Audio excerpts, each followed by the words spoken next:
Hey guys, alright? Welcome everyone.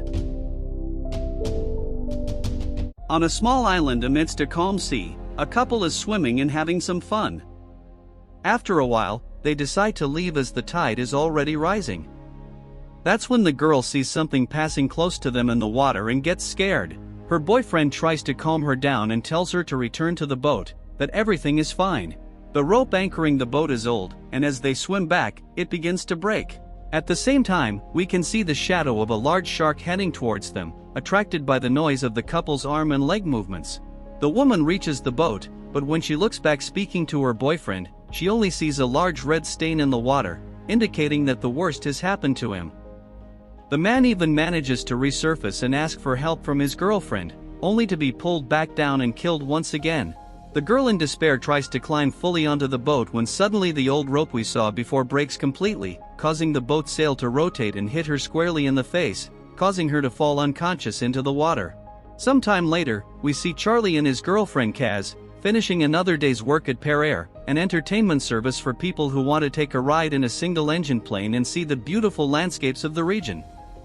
While they are at home resting a bit, Charlie receives a call on the phone from a potential client who needs their services for the next day. He gets really excited as it would be an extra gain for that week. The next day, Charlie and Kaz prepare the plane along with their helper Benny. Shortly after, a car arrives and from it comes the couple Joe and Michelle, who had hired Pear Air's services for the whole day.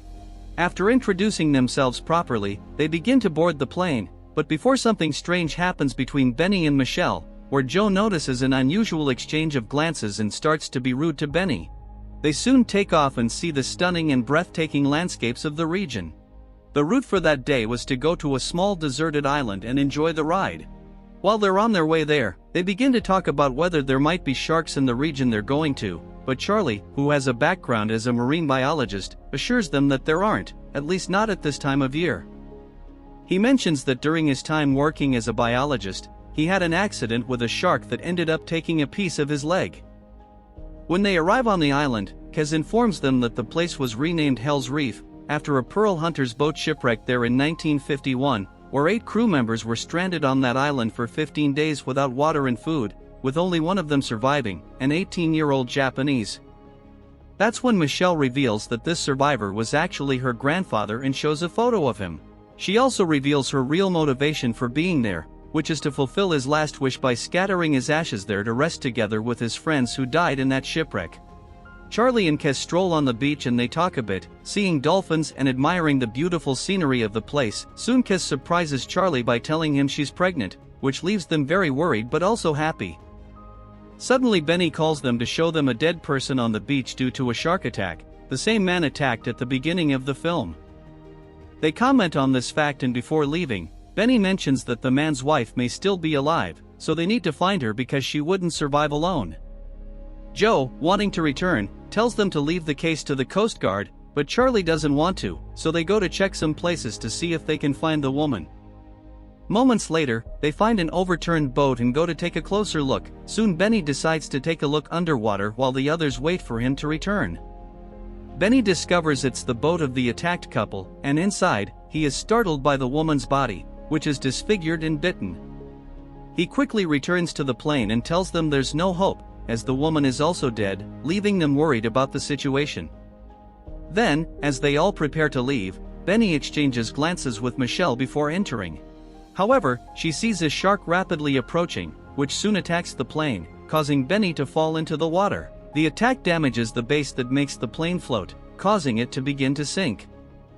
Benny grabs an inflatable raft, and they head towards it. Before leaving, Charlie tries to send a distress call on the radio, but they have to hurry because the plane keeps sinking. The dangerous shark surrounds them, so their only chance is the life raft, as the plane has completely sunk, leaving Charlie frustrated and adrift along with the others. The group analyzes their desperate situation, as they are 150 kilometers away from the coast, and even if help comes, it will take days for them to be found. Charlie says for now the current is in their favor, but they'll need to row for a day if they want to reach any safe place. Joe is very unhappy with the situation, creating a tense atmosphere between him and Charlie, who nervously asks if Joe has a better plan. Night will soon come, so Charlie says they should return to the land from the movie they were at before. The couple worries about the creature in the water, but Charlie reassures them, saying maybe it will go away. They begin to row and face the vast expanse of water ahead of them, and using his compass, Charlie guides them to their destination. However, the creature follows them underwater, a large great white shark. Moments later, inside the boat, Charlie asks Benny about the shark, and Benny says the creature must be at least 5 meters long, while Kaz helps Michelle with her wound. Michelle talks about why Joe is irritated, as he has a fear of water due to an accident when he was younger, but she convinced him to go on this trip that unfortunately is becoming a nightmare. As night falls, the group continues their journey in search of solid ground. Meanwhile, we see the large shadow of the shark in the water following them closely, but to make matters worse, it's not just one, another one soon appears ahead. The group takes turns rowing and resting. Charlie says they must have advanced only about 15 kilometers. Suddenly, Joe is startled to see a fin next to the raft. Thinking it's a shark, he starts rowing harder, shouting for the shark to go away, but Benny calms him down, saying it's just a harmless pair of dolphins. After calming down, they continue rowing. Soon time passes, and night falls. At one point, frustrated, Joe talks to the group, saying he's a great analyst, and analyzing their situation, he says their chance of survival is less than 5%. He questions Charlie, the good marine biologist he is, about the fact that the shark isn't around, but Charlie says he doesn't know. However, Joe suspects his knowledge and forces him to tell the truth. Then Charlie confesses that the creature is still nearby, which worries them even more. Wanting to reach their destination as quickly as possible, Michelle ends up pushing herself to the maximum and gets her hands calloused from rowing so much. Joe tears his shirt and covers her hand. Moments later, tired, some of them fall asleep, including Michelle, who can't take it anymore, letting the oar fall into the water, where the creature observes them. Michelle wakes up and says she accidentally dropped the oar. Fortunately, the piece isn't far, but someone needs to go get it, which scares Charlie as he still remembers the attack that traumatized him in the past. Seeing him scared, Kaz decides to go get it before he goes into the water. He tells her not to go, but she says she'll be fine. She carefully goes to avoid making noise in the water. However, after retrieving it and returning to the raft, a fin appears behind her, and frightened, she quickly swims back. The creature returns to the depths, and they are relieved that Kaz is okay, but they become more frightened as the creature continues to lurk around them. Amidst the vastness of the sea, Benny and Joe continue to row, while Kaz and Michelle change into warmer clothes. Kaz manages to change, but Michelle struggles, and seeing this, Benny tries to help her, but obviously not accepting it, Joe pushes him away from her. They argue, and soon Joe pushes Benny out of the boat. Benny reappears in the water, and due to his arm being injured from before, he struggles to return to the boat. Charlie and Kaz extend their hands to help him, but before he can climb aboard, Benny is dragged underwater and killed by the creature. This leaves everyone saddened by the loss and angry with Joe. Time passes, and they drink a little water during the rain. Later, while checking their belongings, Charlie finds a knife, and thoughtfully tells everyone that if he could get close enough to the creature, he could hit its tiny brain. Kaz doesn't like the idea, and since it's a bad plan, Charlie gives up. He puts away the equipment, and Michelle asks him to also store her grandfather's ashes. The creature is still nearby, but the group, unaware of where the danger is, continues to row. Moments later, they are surprised by the shark overturning the raft, causing everyone to fall into the sea. Fearing the worst, they need to return as quickly as possible to it. However, only Kaz, Charlie, and Michelle return, where unfortunately Joe is also killed by the terrifying shark. Michelle is shaken by the loss and tries to go after her husband, but Charlie doesn't allow it and tries to calm her down. Suddenly, Joe emerges in the water again, badly injured. Quickly, the group tries to reach him, only to be disappointed as the creature carries him away again. At dawn, and hopeless, Michelle scatters her grandfather's ashes into the water, asking for his soul to take care of her husband's soul. Seeing Michelle's spirit, Kaz goes to her and tries to cheer her up not to give up, as they would make it.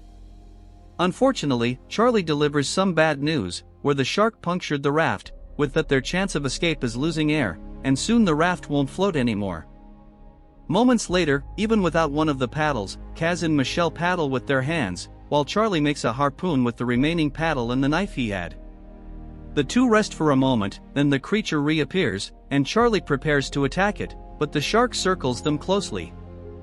Charlie soon realizes it's not just one, but two sharks. Charlie and the two are frightened, and he tries to hit one of the creatures with his improvised weapon, but without success. Time passes, however, the situation remains tense, as one of the sharks attacks the boat, causing Kaz to fall into the water. Charlie quickly pulls her back in, and soon the three join together to stay safe. Time passes, and while they slept, they didn't realize the boat was getting drier and with water inside. When they wake up, they realize the beach is only a few meters away. Excitedly, they push a little harder to reach solid ground as quickly as possible. However, danger approaches them again. To make matters worse, the boat won't float for much longer, so Charlie has a plan. He grabs his equipment, a signaling gun, and hands it to Kaz, telling Michelle to swim to the beach. With that, and already decided, the two stay to face the two sharks, while Michelle continues to the beach. Charlie lures one of them to them, and Kaz shoots the creature in the mouth. Charlie mounts it, and he begins to pierce the shark's head until he hits a fatal spot. With one shark dead, they search for the other, which is following Michelle, who, fearing for her life, climbs onto a sunken boat near the beach. The shark then decides to return in search of an easier prey. Wanting to protect Kaz, Charlie pushes her, and he is attacked by the creature, which kills him. Kaz, saddened by this, decides to continue and go to where Michelle is. The two lament the loss of their husbands, but their moment doesn't last long, as the creature approaches them again and knocks them back into the water. Kaz thinks of something and lures the shark towards her so Michelle can continue to the beach. Kaz swims into the sunken boat, still followed by the creature. Kaz hides from the creature but is found by it. The shark tries to enter the boat's compartment, but upon entering forcefully, it causes the ship's debris to fall on it, thus trapping it. Kaz is cornered, and her breathing apparatus gets caught on an iron bar, causing her to run out of air and pass out. Fortunately, Michelle decides to come back and help Kaz, so she shares a little air, and Kaz wakes up. She looks for a way to finish off the shark, and finding a sharp iron bar above the creature's head, she hits the support holding the iron, causing the sharp piece to fall onto the shark's head, thus killing it. The film then ends, with the two leaving the water. They arrive at the island's beach feeling relieved to be alive, but now they will have a new challenge ahead of them, which is to survive hunger and thirst.